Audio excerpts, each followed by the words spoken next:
Real Madrid ရဲ့ကျေစင်စုပြဿနာအားလုံးပဲမင်္ဂလာပါ 1-2 ကနေပြန်လည်ကြိုဆိုလိုက်ပါတယ်။ Real Madrid အသင်းရဲ့အောင်မြင်မှုတွေရဲ့နောက်ကွယ်မှာကျဲပွင့်ကစားသမားတွေရဲ့တဦးချင်းထူးချွန်မှုတွေရှိနေသလိုတစ်ဖက်မှာလည်းအသင်းလိုက်စုစည်းမှုအပိုင်းက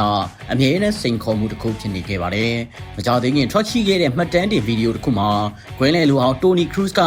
Vinicius Junior နဲ့ Jude Bellingham တို့ကိုခန်းစစ်ကူညီဖို့ပြက်ကွက်နေတာကြောင့်အသင်းအတွက်အခက်တွေ့စေတယ်လို့ဒေါသတကြီးဝေဖန်ခဲ့တာကိုတွေ့ရပါလိမ့်မယ်။ဒါဟာနာမည်ကျော် Galacticos ကစားသမားတွေနဲ့ဖွဲ့စည်းထားတဲ့အသင်းတစ်သင်းအတွက်တော့နေပြိုဟာပိုင်းဆိုင်ရာဟန်ချက်ညီဖို့ဘလောက်အရေးကြီးတယ်လဲဆိုတာမိမောင်းထုတ်ပြနေတာပါ။လက်ရှိနေပြ Alvaro Arbeloa ဟာပြီးခဲ့တဲ့ဇန်နဝါရီကမှရှာပြီးအလွန်ဆိုရဲ့နေရာမှာအစားထိုးဝင်ရောက်လာခဲ့သူဖြစ်ပါတယ်။သူဟာရှုပ်ထွေးတဲ့နီးပြူဟာတွေထက်ကစားသမားတွေကိုလွတ်လပ်စွာဆုံးဖြတ်ချက်ချပိုင်ခွင့်ပေးပြီးလေ့ကျင့်ရင်ကွင်းထဲကစိတ်တပိုင်းဆိုင်ရာကိုမြင့်တင်ပေးဖို့ပုံမူအာယုံစိုက်ခဲ့ပါတယ်။ဒီပြောင်းလဲမှုကြောင့်အလွန်ဆိုလက်ထက်မှာရုန်းကန်ခဲ့ရတဲ့ Vinicius နဲ့ Federico Valverde တို့ဟာပြန်လည်တောက်ပလာတာကိုအားလုံးအမြင်ပါပဲ။အဲဒီပြီးနောက်ပိုင်းမှာတော့ Real Madrid ရဲ့စူးစီးမှုအပိုင်းကပြန်လည်ရင်းရိုင်သွားပြန်ပါတယ်။ဒီမှာလည်းရှုံးပွဲတွေ့ခဲ့ရသလို Champions League မှာလည်း Bayern Munich ကိုထပ်ရှုံးခဲ့တာပါ။အထူးသဖြင့်ဒဏ်ရာကနေပြန်လာတဲ့ Kylian Mbappe နဲ့ Bellingham တို့ကိုအသင်းထဲကိုပြန်လည်ထည့်သွင်းလိုက်တဲ့အခါမှာတော့အရင်ကရှိခဲ့တဲ့အသင်းလိုက်စိတ်ဓာတ်နဲ့ဟန်ချက်ကိုထိန်းသိမ်းနိုင်ဖို့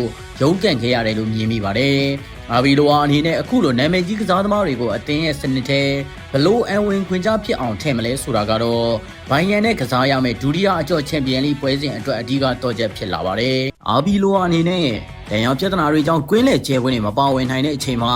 Thiago Pitas တို့လိုလူငယ်ကစားသမားတွေကိုတုံးပြီးကစားပုံကိုပြန်လည်တည်ဆောက်နိုင်ခဲ့ပါတယ်။အခုတော့ Mbappe နဲ့ Bellingham တို့ပြန်ပါလာပြီဖြစ်လို့ Brahim Diaz နဲ့ Pitas တို့လိုစ조사နေတဲ့လူငယ်တွေနေရာဖယ်ပေးရတော့မယ့်အခြေအနေပါ။ Champions League ပထမအကျော့မှာ Thiago Pitas နေရာမဖယ်ပေးရသေးပေမဲ့လည်းဒါဟာဒဏ်ရာရကစားသမားတွေကိုချက်ချင်းမသုံးကျင်လို့သာပွဲထွက်ခွင့်ရသွားတဲ့ပုံစံမျိုးဖြစ်ပါလိမ့်မယ်။ဒုတိယအကျော့မှာတော့မဖြစ်မနေဖယ်ပေးရတော့မှာပါ။ဒီပြကတော့ Mbappe နဲ့ Bellingham တို့ဟာထိတ်တန်းအဆင့်မှာနှစ်အတော်ကြာရှိခဲ့ပြီးဖြစ်လို့အသင်းအတွက်အလုပ်ကျွေးပြုရမယ်ဆိုတာကောင်းကောင်းကြီးသိတယ်လို့ယုံကြည်ချက်ရှိနေပါတယ်။တကယ်တော့ Real Madrid ရဲ့တမိုင်းတစ်လျှောက်မှာ Zidane နဲ့ Ancelotti တို့လိုနီးပြတွေဟာဒီလိုကျဲပွဲတွေကိုတစုတစည်းတည်းဖြစ်အောင်စွမ်းဆောင်နိုင်ခဲ့လို့သာ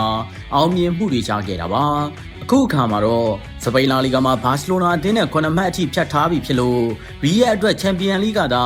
တခုတည်းသောမျှော်လင့်ချက်ဖြစ်နေခဲ့ပါပြီ။ဒါကြောင့်ဘိုင်ယန်နဲ့ဒုတိယအကျော့ပွဲစဉ်မှာဘာပေတို့ Vinicius တို့ကတအူးချင်းအရေးချင်းကိုအသင်းလိုက်အောင်မြင်မှုအတွက်ဘလောက်အထိအသုံးချနိုင်မလဲဆိုတာစောင့်ကြည့်ရမှာပါ။အဆုံးသတ်မှာတော့ Real Madrid ရဲ့အဓိကပြဿနာဟာ